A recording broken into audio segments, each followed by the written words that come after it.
Questa è Aurora, una lente da 85 mm della Sirui con apertura massima di 1,4 che pesa solo 540 grammi.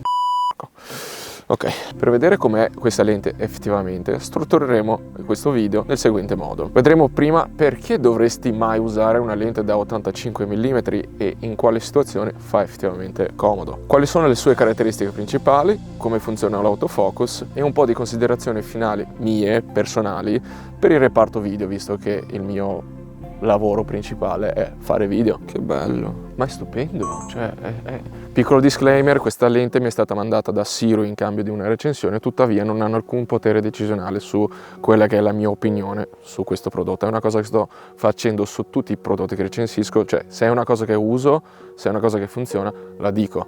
Se ci sono cose che mi fanno che non vanno bene, le diciamo, che così anche i brand stessi possono, come dire, prendere quegli spunti e magari migliorare nei modelli successivi. Se non diciamo le cose, come fanno poi a migliorare le cose e darci strumenti più evoluti? Giusto? Che bello! Allora, perché usare un 85 mm? Questa è la lunghezza focale perfetta per fare quello che sono, diciamo, i soggetti umani, fare dei ritratti soprattutto. Insomma, questa lunghezza focale è la via di mezzo perfetta tra un tele e un grandangolo, mantiene, come dire, i lineamenti equilibrati e li rende più piacevoli. Abbiamo di conseguenza anche più sfocato, essendo un 85 mm, quindi le lenti lunghe in generale ci permettono di avere più sfocato e più distacco del soggetto dal background, e abbiamo anche una distanza ottimale di 1-2 metri, quindi ci forza un po' a giocare con i piedi, a doverci allontanare dal soggetto, mantenendo appunto una distanza giusta per poter fotografare ed evitare di avere delle distorsioni sul soggetto. Ora vediamo quelle che sono le caratteristiche principali di questa lente. Devo tenermi il telefono in mano perché sennò la lista è lunga. Beh, non così lunga, però mi piace dire la mia. Prima sicuramente il fatto che abbiamo un'apertura massima di 1,4, quindi è una lente molto luminosa. È un 85 mm, quindi abbiamo visto prima perché usare un 85 mm.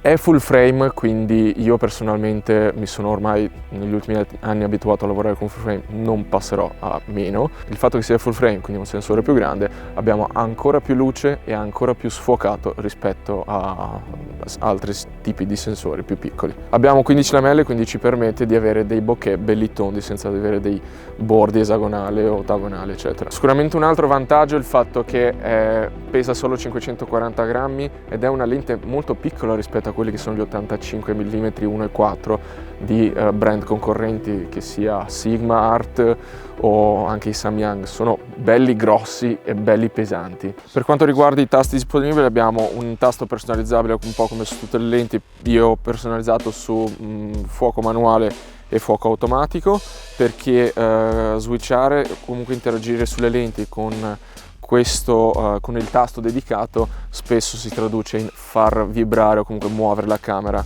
quando ho bisogno di fare questi cambi. Quindi il fatto è che se sono già fermo qui mi basta un click per poter, diciamo, fare questo cambio di modalità di fuoco, è molto comodo per me.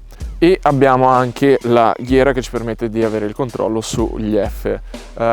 Io non so tu, ma io sinceramente non ho mai sentito la mancanza di questa ghiera, non mi sono mai ritrovato nella situazione nel pensare: sai cosa manca sulla lente che uso? Una ghiera per cambiare gli F, perché sono talmente abituato a lavorare, diciamo, con una mano sola e preferisco avere, diciamo, le rotelle impostate su gli F, la velocità di scatto, gli ISO, eccetera, che questa cosa non è essenziale per quanto mi riguarda, però l'hanno messa.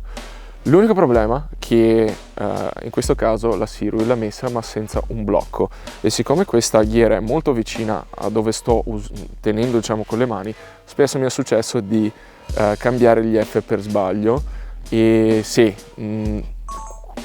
mettere un blocco su queste ghiere secondo me è molto importante. Tuttavia almeno abbiamo la possibilità di avere il click on off, nel senso che girando la ghiera poi possiamo avere questo click dove si sente se sta cambiando, oppure toglierlo per fare dei cambi un po' più fluidi se volete mettere dei motori. Però non so come metterai dei motori qui, perché siamo molto stretti, cioè siamo molto vicini alla camera e molto vicini al rig, quindi non lo so, questa lente poteva se magari riduceva il costo poteva anche non avere questi F. Mi si stanno bloccando le mani.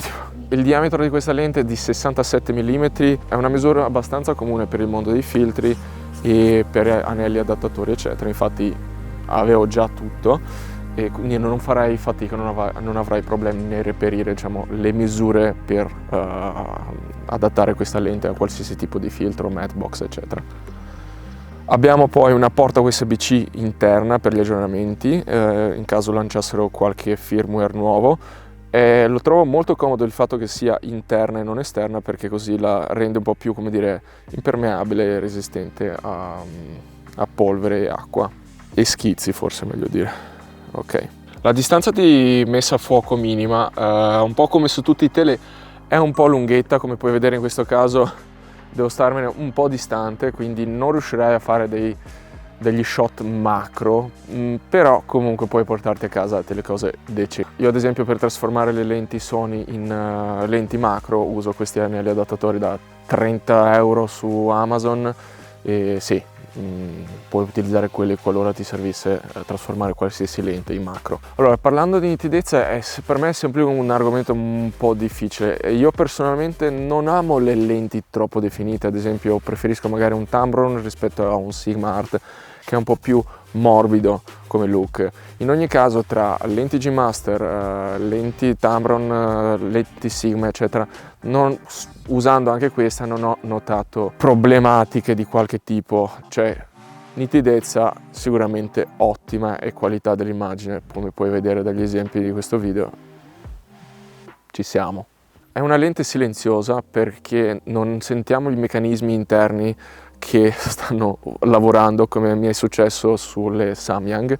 Le Samyang stanno prendendo tante parole, che le senti addirittura se ad esempio hai un microfono su e registravo vlog eccetera, sentivo la lente che stava zoomando o stava mettendo a fuoco, cioè non zoomando, stava mettendo a fuoco.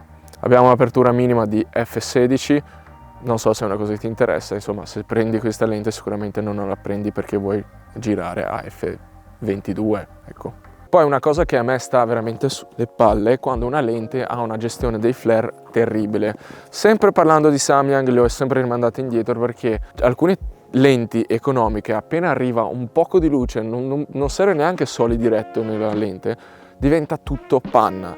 Invece in questo caso, come insomma tutte le lenti decenti, manteniamo ancora un buon contrasto e insomma non abbiamo una lente quasi bianca totalmente solo perché è arrivato un pochino di flash, un poco. Al momento, quindi dicembre 2024, questa lente viene fuori con un attacco E-mount per Sony, con attacco Z per Nikon e anche attacco Fujifilm X o 10. È X o 10? Non lo so, il mondo Fuji proprio non lo conosco. Proprio è una cosa che sono le uniche camere che non ho mai adoperato in vita mia per fare video. Parliamo di autofocus. Questa è un'altra cosa difficile, come dire, da provare, ok? Però nell'utilizzarla, il fatto che utilizzo diversi brand anche per lavorare, quindi da Sony, Sony G Master, Tamron, Sigma e ora anche Sirui, non ho notato problematiche che derivassero dalla lente, nel senso che so dove scazza l'autofocus di Sony, quindi tutte le cose che ho notato erano legate semplicemente al come Sony sta lavorando con l'autofocus e non alla lente in sé. La ghiera del messa a fuoco è molto precisa ed è molto facile arrivare al punto che serve a me. Ok, tipo in questo caso siamo un po' in mezzo a dei rami e il face tracking tra camera e lente insomma sta facendo comunque un buon lavoro. La sta tenendo anche se io mi sposto tra i rami, quindi good. Ok, parliamo di prezzo. Su Amazon la trovi sui 549, se l'acquisti sul sito ufficiale il prezzo è simile e soprattutto ti mandano fino al 31 dicembre in omaggio anche un filtro Black Mist da 1,4 da un quarto e un filtro UV, che male sicuramente non possono fare.